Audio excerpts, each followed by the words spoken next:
ကျမ်းမာရေးဝန်ကြီးဌာနက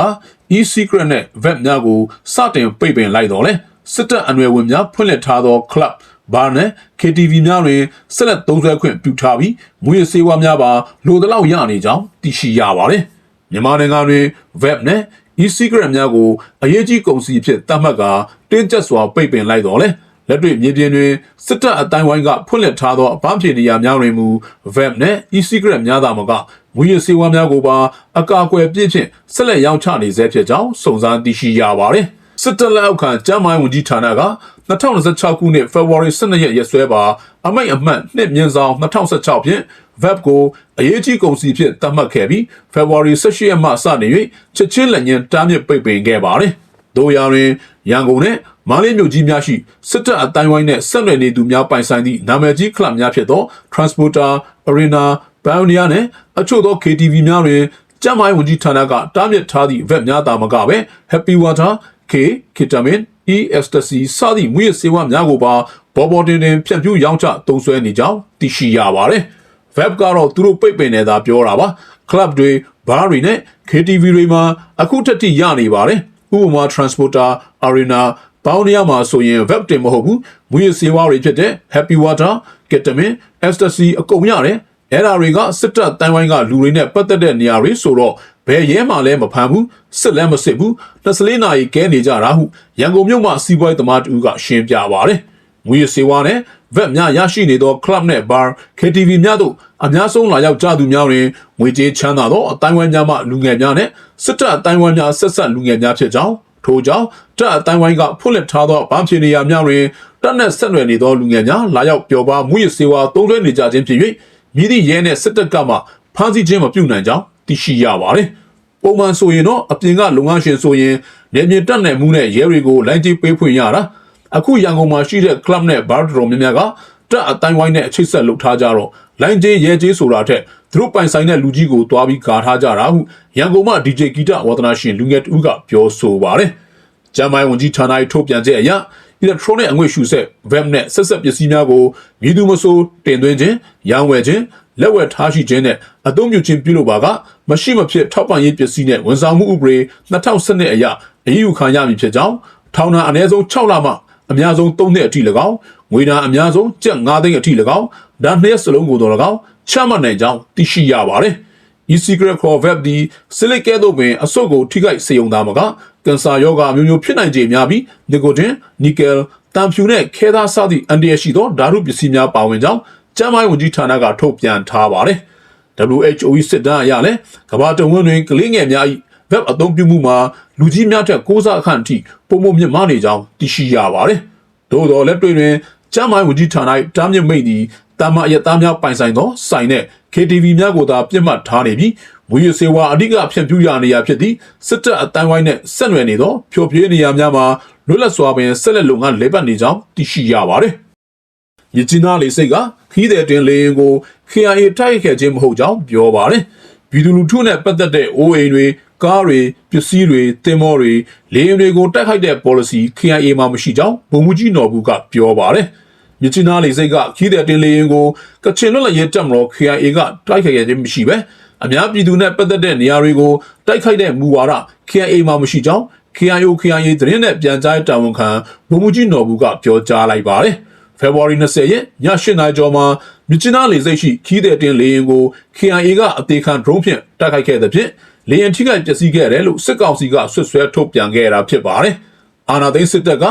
KIA PDF ကိုဆွဆွဲကပြင်းထန်စွာတုံ့ပြန်မယ်လို့ချိန်ချောက်ကနောက်နေ့မှာ KIA နယ်မြေတွေကိုလေကြောင်းဘုံကျဲတိုက်ခိုက်တာတွေစက်တိုက်လုပ်နေပါတယ်။ဒါအပြင်စစ်တပ်ဝါဒဖြန့် Telegram Channel တွေနဲ့လူမှုကွန်ရက်တွေက KIA ကိုလက်စားချေရမယ်ဆိုပြီးစက်တိုက်အမုန်းစကားတွေပြောဆိုရေးသားနေကြတာတွေကိုတွေ့ရပါတယ်။မြစ်ကြီးနားပြည်သူလူထုလေကြောင်းကိုပြစ်ခတ်တာကကျွန်တော်တို့ KIA နဲ့ PDF ကိုဆွဆွဲထားတာတွေ့ရပါတယ်။ကျွန်တော်တို့ KIA ရဲ့မူဝါဒကအခုလိုမျိုးပြည်သူလူထုနဲ့ပတ်သက်တဲ့အိုးအိမ်တွေကားတွေပစ္စည်းတွေတင်မောတွေလေယာဉ်တွေပြစ်ခတ်ဖို့ကျွန်တော်တို့ policy မှာမရှိပါဘူး။ပြည်သူလူထုထိခိုက်နေတာမျိုးကိုကျွန်တော်တို့ဘယ်တော့မှမလုပ်ဘူး။အရင်တုန်းကလည်းလွန်ခဲ့တဲ့အချိန်ကာလမှာလည်းကျွန်တော်တို့အဲ့ဒါမျိုးလုပ်တာမျိုးမရှိဘူးအခုလည်းမလုပ်ပါဘူးနောက်မှလည်းလုပ်မှာမဟုတ်ပါဘူးလို့ဗိုလ်မှူးကြီးနော်ဘူးကပြောပါတယ်ဘယ်လိုအစီအစဉ်တွေကြောင့်လေကြောင်းတိုက်ခိုက်ရတယ်ဆိုတာမသိကြောင်းလည်းပြောပါတယ် အခုအချိန်မှာမြန်မာနိုင်ငံမှာကတော့စစ်ကော်မရှင်ကိုမထောက်ခံတဲ့မကျေနပ်တဲ့ပြည်သူလူထုတွေအဖွဲ့အစည်းတွေအများကြီးရှိပါတယ်။ဒါကြောင့်ဘယ်သူဘယ်ဝါဘယ်အဖွဲ့အစည်းကဖြစ်တယ်ဆိုတာကိုတိတိကျကျပြောဖို့တော့အခက်အခဲတွေအများကြီးရှိမှာဖြစ်ပါတယ်လို့ဗိုလ်မှူးကြီးနော်ဘူးကဆက်ပြောပါတယ်။အာဏာသိမ်းစစ်တပ်ကတော့ဖေဖော်ဝါရီ20ရက်ညပိုင်းကစပြီး KIA နယ်မြေတွေကိုလေကြောင်းပုံကျဲတိုက်ခိုက်ခဲ့ပါတယ်။၃ရက်အတော်လေးမှာစစ်တပ်တိုက်ခိုက်ခဲ့တဲ့နေရာ10ခုလောက်ရှိနေပြီးအရသားရှိတဲ့နေရာတွေကိုတိုက်ခိုက်နေတာလို့သိရပါတယ်။10နေရာလောက်မှာသူတို့ပြစ်တာရှိပါတယ်။အဲ့ဒီထဲမှာတက်စကောင်းတွေကိုပြစ်တာကတော့အဲ့ဒီလောက်ထိမဟုတ်ပါဘူး။ရွာတွေကိုပြည်သူထုရဲ့အိုးအိမ်တွေကိုဈေးတန်းတွေကိုပြစ်တာပဲပုံများတာဖြစ်ပါတယ်လို့ဗိုလ်မှူးကြီးနော်ဘူးကပြောပါတယ်။အထက်ပါဖြစ်စင်မှာလေစိတ်ကနေပြန်ထွက်ဖို့ပြင်နေတဲ့မြန်မာအမျိုးသားလေကြောင်းလိုင်း MNA ရဲ့လေယာဉ်တစ်စင်းအမြင့်ပိုင်းထိမှပြီးထိခိုက်ပျက်စီးမှုဖြစ်ခဲ့တယ်လို့ဒေသခံတချို့ကပြောပါတယ်။လေယာဉ်အမြင့်ပိုင်းထိသွားတယ်။ခီးသည်တွေတော်တော်လန့်သွားပုံရတယ်။သတိလစ်မေမျောတဲ့သူတွေလည်းရှိတယ်။ပောက်ကွဲတံကအကျယ်ကြီးပဲတိတ်မကြဘူး။တနက်ပြက်တံတွေလည်းကြားရတယ်။လမ်းမဆက်သွယ်ရေးကတော့ပိုလို့တောင်ခက်ခဲသွားအောင်မယ်လို့ဒေသခံတူကပြောပါတယ်။အဲဒီနောက်မြစ်ချနာလေစိတ်ကိုစစ်တပ်က3လပိတ်ထားပြီးလေကြောင်းခီးစဉ်ကိုယာယီရနာထားတယ်လို့သိရပါတယ်။မြစ်ချနာမျိုးဟာတိုက်ပွဲတွေကြောင့်ကားလမ်းပိုင်းတွေပိတ်ထားစဉ်လေကြောင်းခီးစဉ်ကိုသာအဓိကထားအသုံးပြုနေရတယ်လို့တပိုင်းတနိုင်ကုန်စည်တွေကိုလည်းလေကြောင်းနဲ့တည်ဆောင်နေတာဖြစ်ပါတယ်။လေစိတ်ပါပိတ်ထားလိုက်ပါကပို့ဆောင်ရေးခက်ခဲတာကုန်စည်နှုန်းတက်လာတာနဲ့စေဝါပြတ်တောက်တာတွေဖြစ်လာနိုင်မှာကိုဒေသခံတွေကစိုးရိမ်နေကြပါတယ်။ဒါအပြင်ဖေဖော်ဝါရီ12ရက်နေ့ကလည်းမြစ်ချနာလေစိတ်မှာအသေးခံ drone တစ်စင်းပြတ်ကျခဲ့တဲ့ဖြစ်စဉ်ရှိခဲ့ပါတယ်။အဲဒီတုန်းကလည်းစစ်ကောင်စီက KIA ကိုဆွဆွဲခဲ့သေးပြီး KIA ဘက်ကလှုပ်ဆောင်ခဲ့ခြင်းမရှိကြောင်းအသိပေးထားပါတယ်။စစ်ကောင်စီဟာလက်တလုံးမှာမြစ်ဆုံစီမံကိန်းပြန်ဆဖို့ကြိုးပမ်းနေပြီးမြစ်ချနာမှာလူထုတွေ့ဆုံပွဲတွေပြုလုပ်လက်ရှိပါတယ်။ဒီလိုအခြေအနေမှာလူထုတွေက KIA ကိုအထင်မြင်မှားအောင်လုပ်ကြံဖန်တီးမှုတွေပြုလုပ်ဆွဆွဲနေတာလို့ကချင်အသတင်းရင်းမြစ်တချို့ကသုံးသပ်ပြောကြားထားပါတယ်။စစ်တပ်ကအာဏာသိမ်းပြီးနောက်ပိုင်း9နှစ်အတွင်းလေကြောင်းတိုက်ခိုက်မှုကြောင့်ကလေးငယ်600ကျော်ပါဝင်ပြည်သူ9000နီးပါးသေဆုံးခဲ့တယ်လို့အမျိုးသားညီညွတ်ရေးအစိုးရ UNG လူခွင့်ရေးဆိုင်ရာဝန်ကြီးဌာနကဖေဖော်ဝါရီလဆန်းပိုင်းမှာထုတ်ပြန်ထားပါတယ်။ဘုံတကားကိုစစ်တပ်စီကဲထုတ်ပေးတဲ့ဘုံကြီးကို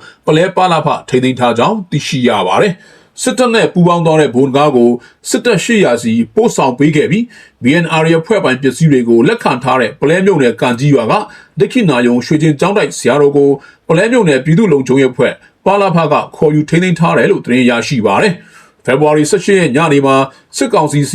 ီဘုံတကားပူးပေါင်းသွားပြီးနောက်ပိုင်းဒက္ခိနာယုံရွှေချင်းကျောင်းတိုက်ဆရာတော်ဦးအရိယာဝန်သားကိုခေါ်ယူထိန်းသိမ်းခဲ့တာလို့ဒေသခံတော်လှန်ရေးသတင်းရင်းမြစ်ကပြောပါတယ်။ဖေဖော်ဝါရီ18ရက်နဲ့18ရက်မှာတော်လှန်ရေးတပ်တွေကဘုံတကားကိုပိတ်ဆို့ထားချိန်မှာဆရာတော်ကအကာအကွယ်ပေးပြီးခေါ်ထုတ်သွားတာလို့သတင်းရင်းမြစ်တွေကပြောပါတယ်။ဘုံတကားနဲ့ BNR ဖွဲ့ပိုင်းပစ္စည်းတွေစည်ရဲတွေကလည်းဆရာတော်စီမှာရှိနေတာလို့သူကဆက်ပြောပါတယ်။ပလဲမြုံနယ်ထဲမှာရှိတဲ့ဘုံတကားဥဆောင်တဲ့ BNR တပ်ဖွဲ့စခန်းတို့ကိုရင်းမာပင် KI PDF တပ်ရင်းတွေ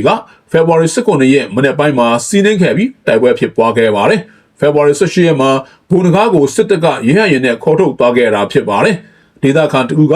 ဘုံတကားရှိနိုင်တဲ့နေရာချို့ကို PDF နဲ့ပကပတပ်တွေကပိတ်ဆို့ထားချိန်မှာဆရာတော်ဦးအရိယာဝန်သားကအကာအကွယ်ပေးပြီးဘယ်သူမှမသိအောင်ခေါ်ထုတ်သွားတာလို့ပြောပါတယ်။ဆရာတော်ဦးအရိယာဝန်သားဟာတက်တော်45နှစ်အရွယ်ရှိပါပြီ။ဆရာတော်ဟာ2021နောက်ပိုင်းဆီအာနာသိမ်းမှုတော်လိုင်းစန့်ကျင်ရေးမှာပါဝင်ခဲ့ပေမဲ့နောက်ပိုင်းမှာဘုံတကားနဲ့ဆရာတကာစစ်စာရေးတီဆောက်ပြီးတော်လိုင်းရဲ့ဘက်ကိုမပါတော့ဘူးလို့ပလဲမြုပ်ခန်တူကပြောပါတယ်။ဖေဖော်ဝါရီ18ရက်ကဆရာတော်နဲ့အတူကန်ကြီးရွာသားဦးထွန်းလင်းကိုပါပလဲမြုပ်နယ်ပြည်သူ့လုံခြုံရေးအဖွဲ့ပါလာဖကထိန်းသိမ်းခဲ့တာဖြစ်ပါတယ်။ဦးထွန်းလင်းကိုတော့ဖေဖော်ဝါရီလ19ရက်မှာပြန်လွှတ်ပေးခဲ့ပြီးဆရာတော်ကိုဆက်လက်ထိန်းသိမ်းထားဆဲဖြစ်ပါတယ်။ဆရာတော်ကိုပြန်လွှတ်ပေးဖို့ရက်ရွာဒေသခံတွေကဖေဖော်ဝါရီ21ရက်ရက်စွဲနဲ့ပလဲမြုံနယ်ပြည်သူ့ကာကွယ်ရေးအဖွဲ့ပကဖစီစာပို့ပြီးတောင်းဆိုထားတာလည်းရှိပါတယ်။အခုဖြစ်စဉ်မှာအပြစ်ရှိရင်တောင်နောက်အခုလိုအပြစ်ထပ်မှမကျွလွန်စေရဘူးလို့အာမခံပြီးထပ်မှကျွလွန်ရင်ကြိုက်တဲ့တလို့စီမံဆောင်ရွက်ပါလို့ရွာသားတွေကစာထဲမှာရေးသားထားတယ်လို့သိရပါတယ်။တော်လှန်ရေးသတင်းရှင်းမြစ်ကတော့ဆရာတော်ကိုလိုအပ်တာမင်းများနေတယ်လို့ပြောပါတယ်။ဘုံတကားစစ်တပ်စီလက်နက်ချပြီးတဲ့နောက်ပိုင်းပလဲမြုပ်ထဲကိုအင်အားဖြည့်ထားတဲ့စစ်တပ်တွေထဲကအင်အား400လောက်ဟာရွာအချို့ကိုစစ်ကြောင်းထိုးနေတာဖြစ်ပါတယ်။လက်ရှိအချိန်ထိမြေပြင်မှာတိုက်ပွဲဖြစ်ပွားတာမရှိသေးပါဘူး။ဘုံတကားအပြင် BNR အဖွဲ့ကစီးတာဝန်ခံဗန္ဒာရေးတာဝန်ခံနဲ့တရင်မှုအချို့လည်းစစ်တပ်စီလက်နက်ချသွားတာကြောင့်ပလဲမြုပ်နယ်အတွင်းလုံခြုံရေးနဲ့စီးရေးသတိပြုကြဖို့တော်လိုင်းအင်အားစုတွေကသတိပေးထားပါတယ်။